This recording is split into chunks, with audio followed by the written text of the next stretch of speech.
कहते हैं कि दुनिया में मन सबसे ज्यादा शक्तिशाली चीज होता है। अगर किसी चीज को तुम पूरे मन से चाह लो तो तुम उसे हासिल कर सकते हो। यह मैं नहीं कहता, यह सभी महापुरुषों का कहना है।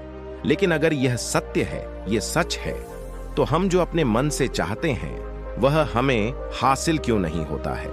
कोई भी इंसान अपने मन में तो दुख नहीं चाहेगा, लेकिन वो रहता तो दुखी है। हर इंसान अपने मन से तो कामयाब होना चाहता है, खूब पैसा कमाना चाहता है, लेकिन फिर भी वह कामयाब नहीं होता। भला ऐसा दुनिया में कौन इंसान होगा जो अपने मन में यह चाहेगा कि मैं नाकामयाब रहूं या मैं पैसा ना कमाऊं। सोचने की बात है तो इसमें दो चीज निकलकर सामने आती है। या तो वह महापुरुष गलत थे जिन्होंने यह बात बोली कि मन से चाही हुई चीज हासिल हो जाती है, या फिर हम गलत हैं। आज मैं आपको जो कहानी बताने वाला हूं उसमें आपको एक ऐसा मंत्र मिलेगा। उसे समझने के बाद आपको एक ऐसे मंत्र का पता चलेगा जिससे आप यह समझ पाएंगे कि अपने मन से कोई भी चीज कैसे करवाई जाती है, मन में किसी भी बात का बीज कैसे बोया जाता है। यह इस कहानी से आपको अच्छी तरह से समझ में आ जाएगा और इससे आप यह भी समझ पाएंगे कि आकर्षण का नियम, लॉ ऑफ अट्रैक्शन, कैसे काम करता है। कहानी छोटी सी है लेकिन बहुत ही गहरी है। इस वीडियो को पूरा लास्ट तक देखना, तो ही आप अच्छे से इस कहानी का पूरा लाभ ले पाएंगे। तो चलिए कहानी शुरू करता हूं और समझते हैं कि मन का मंत्र क्या है, ये कैसे काम करता है। मन का मंत्र, अपने मन को कंट्रोल कैसे करें। एक बार की बात है, एक आदमी के जीवन में सिर्फ दुख ही दुख थे। वह जो भी काम करता उस बेचारे का वह काम पूरा ही नहीं होता। घर में आता तो घर में क्लेश बना रहता, किसी से कोई मदद मांगता तो कोई उसकी मदद नहीं करता। ऐसा लगता था कि चारों तरफ से उसके ऊपर दुख का पहाड़ टूट पड़ा है। उसे समझ नहीं आ रहा था कि मैं इन दुखों से कैसे पार पाऊं। वह दिन रात यही सोचता रहता था कि अपने दुखों से छुटकारा कैसे पाना है। इसी कारण से वह रात में सो भी नहीं पाता था। उसकी आंखों के नीचे बड़े बड़े काले घेरे बन गए थे, जो इस बात का प्रतीक थे कि वह आदमी कितना दुख में है और कितना चिंतित है। कभी कभी तो उसके मन में आत्महत्या करने के भी ख्याल आते थे, लेकिन अपने परिवार की चिंता करके वह यह कदम नहीं उठा पाता था। वह इतना दुखी हो गया कि उसने निर्णय किया कि वह इन दुखों से छुटकारा पाकर ही रहेगा। इसके लिए चाहे उसे कितनी ही मेहनत करनी पड़े, कुछ भी करना पड़े, चाहे अंगारों पर चलना पड़े, लेकिन इन दुखों से छुटकारा हासिल करके ही रहेगा। ऐसे ही एक दिन उसने अपने मित्र से पूछा कि मैं अपने जीवन को कैसे सुधारूं। उसके मित्र ने उसे बताया कि तुम किसी बाबा के पास जाओ। बाबाओं के पास ऐसा मंत्र होता है जिससे सारे दुख मिट जाते। ऐसे ही एक दिन उसने अपने मित्र से पूछा कि मैं अपने जीवन को कैसे सुधारूं। उसके मित्र ने उसे बताया कि तुम किसी बाबा के पास जाओ। बाबाओं के पास ऐसा मंत्र होता है जिससे सारे दुख मिट जाते हैं, जीवन खुशियों से भर जाता है और धन संपदा भी हासिल होती है। तुम किसी ऐसे बाबा को ढूंढ लो, बस तुम्हारा काम बन जाएगा। उस आदमी के मन में यह बात पूरी तरह से पक्की बैठ गई कि कोई बाबा ही मेरा दुख दूर कर सकता है, और इसीलिए उसे किसी भी बाबा के बारे में पता चलता तो वह उस बाबा के पास पहुंच जाता, उस बाबा को अपनी समस्या बताता और उससे उसका समाधान पूछता और कहता कि बाबा, मैं कुछ भी करने के लिए तैयार हूं, लेकिन मेरी इन समस्याओं से मुझे छुटकारा दिला दीजिए। आप जो कहेंगे मैं वह करूंगा, लेकिन मेरे जीवन को सुधार दीजिए। बाबा उसे कुछ टोने टोट के बताते थे करने के लिए, और बदले में दान दक्षिणा ले लेते थे कि यह टोना टोटका करने के बाद तुम्हारे घर में सुख शांति बनी रहेगी। बस इस टोटके को पूरी विधि के साथ करना। वह आदमी घर लौटकर पूरी विधि के साथ टोने टोटके करने लगा, लेकिन बहुत टोने टोटके करने के बाद भी उसके जीवन में कुछ बदलाव नहीं आया। इसके विपरीत उसका जीवन और ज्यादा दुखी हो गया। जो भी बाबा उसे टोना टोटका देता था वह बदले में उससे दान दक्षिणा लेता था, जिस कारण से उसका धन भी धीरे धीरे खत्म हो रहा था। इससे उसके जीवन में दुख और ज्यादा बढ़ गया। तब उसे लगा कि बाबाओं के पास जाने से तो मेरे जीवन में दुख कम होने की वजह बढ़ते ही जा रहे हैं, तो मुझे क्या करना चाहिए? बाबाओं के पास जाऊं या ना जाऊं? फिर एक दिन एक आदमी ने उसे बताया कि तुम अपने घर में किसी पंडित को बुलाकर हवन करवा लो। हवन होगा, घर शुद्ध हो जाएगा। कोई भी बुरी ऊर्जा होगी घर में तो वह घर से बाहर चली जाएगी। किसी पंडित को बुलाकर पूरे विधि विधान, उसे मंत्र उच्चारण कराओ, हवन कराओ, जिससे घर में सुख शांति आए। उस आदमी के मन में यह बात बैठ गई। और उसने एक पंडित को अपने घर पर बुलाकर हवन करवा दिया। हवन अच्छी तरह से संपन्न हुआ। बदले में पंडित ने भी अच्छी दान दक्षिणा ली और उसके बाद वह वहां से विदा हो गया। लेकिन कुछ दिनों के बाद उस आदमी को महसूस हुआ कि उसके जीवन में अभी भी कोई बदलाव नहीं आया है। अब वह आदमी पूरी तरह से दुखी हो गया और ज्यादा परेशान हो गया। अब तो उसे लगने लगा था कि मेरे जीवन में से दुख कभी खत्म ही नहीं होंगे। और यही सोच सोचकर उस आदमी का बुरा हाल हो गया था। फिर एक दिन उसे अपने मित्र से एक ऐसे बाबा के बारे में पता चला जो समाधान बताने के लिए कोई दान दक्षिणा नहीं लेता था। उस आदमी को लगा कि यह बाबा दूसरे बाबाओं की तरह नहीं हो सकता, क्योंकि यह तो दान दक्षिणा लेता ही नहीं, और अगर दान दक्षिणा नहीं लेता तो यह सच में कोई सिद्ध बाबा होगा। और यही सोचकर वह उस बाबा के पास पहुंच जाता है। जब वह आदमी वहां पर पहुंचता है तो वह बाबा ध्यान में बैठे हुए थे। यह देखकर वह आदमी वहीं पर चुपचाप बैठकर ध्यान से बाहर आने का उनका इंतजार करने लगा। थोड़ी देर बाद बाबा ने आंखें खोली तो सामने एक दुखी और परेशान युवक को बैठे देखा। उसकी आंखों के नीचे काले घेरे देखकर ही समझ गया कि यह आदमी अपने जीवन से कितना परेशान है। उसे संबोधित करते हुए बाबा ने पूछा कि बच्चा क्या चाहते हो, बाबा के पास क्या लेने आए हो।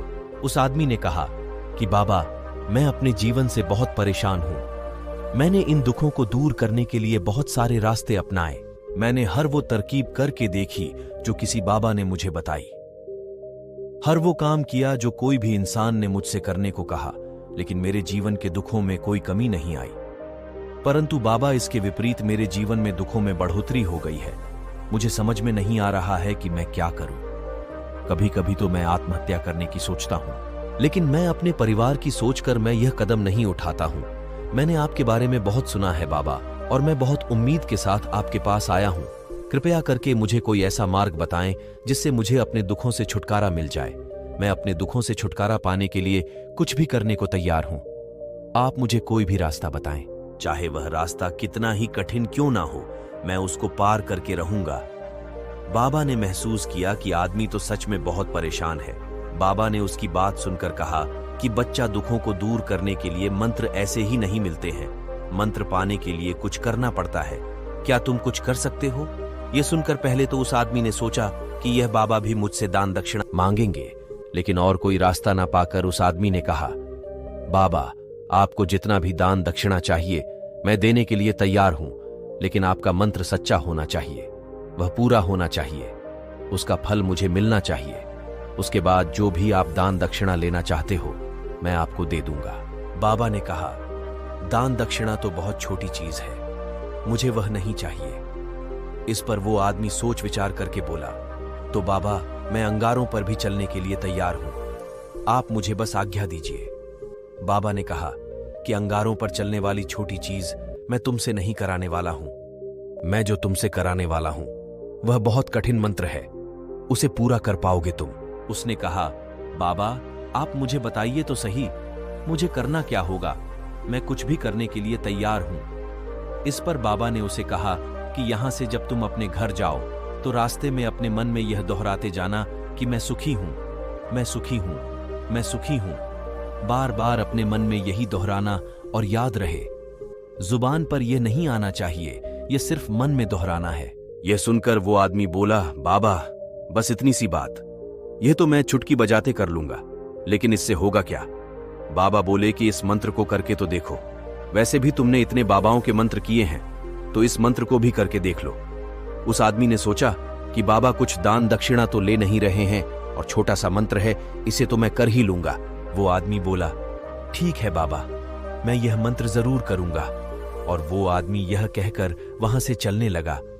लेकिन जैसे ही वह चलने लगा, पीछे से बाबा ने बोला कि बच्चा, एक बात याद रखना, जब तुम यह मंत्र अपने मन में दोहराना तो तुम्हारे मन में बंदर के विचार नहीं आने चाहिए, बंदर का ख्याल भी नहीं आना चाहिए, तो ही यह मंत्र सिद्ध होगा। आदमी बोला, मुझे तो आज तक बंदर का कोई विचार ही नहीं आया, तो अब क्यों आएगा?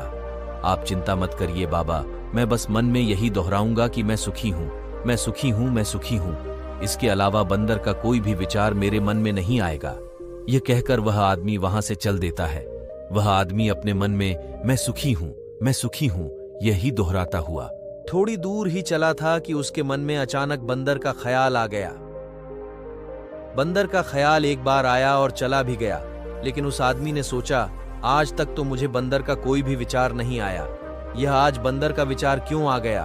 और ऐसे करके उसने उस बंदर के विचार को पकड़ लिया और यह भूल गया कि मुझे क्या मंत्र दोहराना है, और वह बंदर के बारे में सोचने लगा। जब थोड़ी देर बाद फिर से उसे होश आया तो वह फिर से अपना वही मंत्र दोहराने लगा जो बाबा ने उसे बताया था, मैं सुखी हूं, मैं सुखी हूं, मैं सुखी हूं। लेकिन अचानक से उसे एक बंदर दिखाई दिया और यह देखकर फिर से उसके मन में बंदर का विचार उठ गया, और यह देखकर वह इस विचार को बाहर फेंकना चाहता था, और वह चाहता था कि मेरे अंदर किसी तरह से बंदर का विचार ना आए, लेकिन उसे तो सामने बंदर ही दिखाई दिया। ऐसे ही जद्दोजहद करते करते घर पर पहुंचा, और घर पर पहुंचने के बाद अपनी पत्नी को कहा कि हे बंदरिया, मुझे खाने में बंदर परोस दो। और जब उसे एहसास हुआ कि उसने क्या बोल दिया तो वह अपने बाल नोचने लगा और दीवारों में सर मारने लगा कि आज तक मुझे बंदर का कोई भी विचार नहीं आया, और आज मुझे यह क्या हो गया है कि मुझे हर जगह बंदर ही बंदर नजर आ रहे हैं। ये कैसी माया है। यही सोच सोच कर वह आदमी रात भर सो नहीं पाया।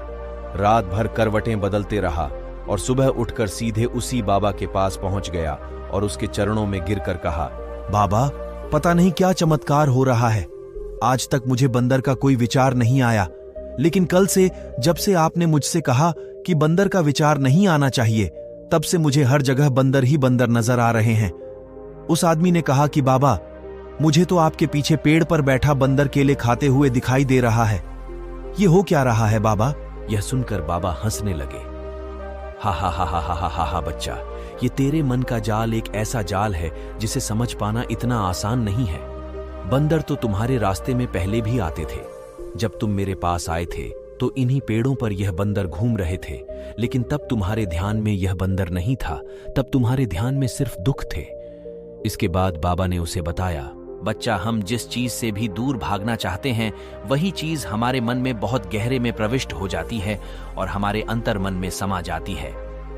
असल में हम जिस चीज से छुटकारा पाना चाहते हैं उससे छुटकारा इसीलिए पाना चाहते हैं कि वह हमारे साथ बहुत गहरे से जुड़ी हुई है, और हम जितना ही उससे छुटकारा पाना चाहते हैं वह उतनी ही गहरी हमारे मन में बैठती चली जाती है और आखिरकार हमारे अंतर्मन में छा जाती है। ऊपर से तो हम चाहते हैं सुखी होना कि मैं सुखी हूं, सुखी हूं। हमारे होंठ भी यही बोलते रहते हैं, लेकिन हमारे मन में दुख समाये होते हैं। हमारे विचारों में हमारे मन में दुख ही दुख दिखाई देते हैं। इसीलिए अपनी जुबान से बार बार यह बोलने से कि मैं सुखी हूं, हम सुखी नहीं होंगे जब तक यह मंत्र हमारे अंतर्मन में प्रविष्ट नहीं होगा। इस पर उस आदमी ने पूछा कि बाबा, लेकिन यह मंत्र हमारे अंतर्मन में प्रविष्ट कैसे होगा। यह सुनकर बाबा ने कहा कि बच्चा, अपने दुखों से लड़ना बंद कर दो। जब तक तुम अपने दुखों को दूर करने की सोचते रहोगे तब तक वो दुख तुमसे चिपके रहेंगे, तब तक वो दुख तुम्हारे अंतर्मन पर अपना राज बनाए बैठे रहेंगे। और जिस दिन तुम उन दुखों के बारे में सोचना ही छोड़ दोगे, उन दुखों से छुटकारा ही नहीं पाना चाहोगे, उसी दिन से तुम्हारी जिंदगी से दुख गायब हो जाएंगे। क्योंकि किसी भी चीज से छुटकारा पाने के लिए हमें उस चीज के बारे में सोचना पड़ता है, और हम जितना ही उस चीज के बारे में सोचते हैं वह उतनी ही गहरी हमारे मन में प्रविष्ट होती चली जाती है।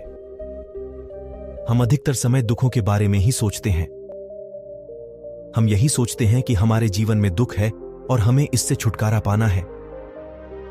इसी वजह से बार बार सोचने से वो दुख हमारे अंतर्मन में प्रविष्ट हो जाते हैं और हमें एहसास भी नहीं होता। इसीलिए अगर तुम दुखों से छुटकारा पाना चाहते हो तो दुखों से छुटकारा पाने के बारे में सोचना छोड़ दो, तुम्हें दुखों से छुटकारा मिल जाएगा। अक्सर आदमी धूम्रपान छोड़ना चाहता है, शराब छोड़ना चाहता है, सुबह अपने आप से यह वादा करता है कि मैं कोई भी गलत काम नहीं करूंगा, लेकिन शाम को जब लौटता है तो नशे में चूर होकर लौटता है। ऐसा क्यों होता है? जो हम सोच रहे हैं वह पूरा कर ही नहीं पा रहे हैं। असल में हम उस चीज को बहुत ज्यादा तवज्जो दे रहे हैं, उस चीज को बहुत ज्यादा अहमियत दे रहे हैं। जब भी हम उस चीज को छोड़ने के बारे में सोचते हैं तो हम उसकी इंपॉर्टेंस यानी कि विशेषता और ज्यादा बढ़ा देते हैं। हमारा मन उस चीज के बारे में जितना ज्यादा सोचेगा, शराब या धूम्रपान छोड़ने के बारे में जितना ज्यादा सोचेगा, हमारा मन उतना ही उस चीज के पीछे ज्यादा भागेगा। हमें उस चीज से लड़ना नहीं है, बल्कि बिना सोचे गुजर जाना है। और अगर हम इस मंत्र को समझ लेते हैं तो हम अपने जीवन में जो भी पाना चाहते हैं उसे अपने अंतर्मन में डाल सकते हैं। और एक बार वो लक्ष्य हमारे अंतर्मन में बैठ जाता है तो फिर सफलता पाने में कोई समस्या नहीं आती, कोई दिक्कत नहीं आती। तो दोस्तों, कैसी लगी आपको ये कहानी? अच्छी लगी तो अपने दोस्तों से शेयर जरूर करना और हमारे चैनल को सब्सक्राइब जरूर करना। आपका बहुत बहुत धन्यवाद दोस्तों।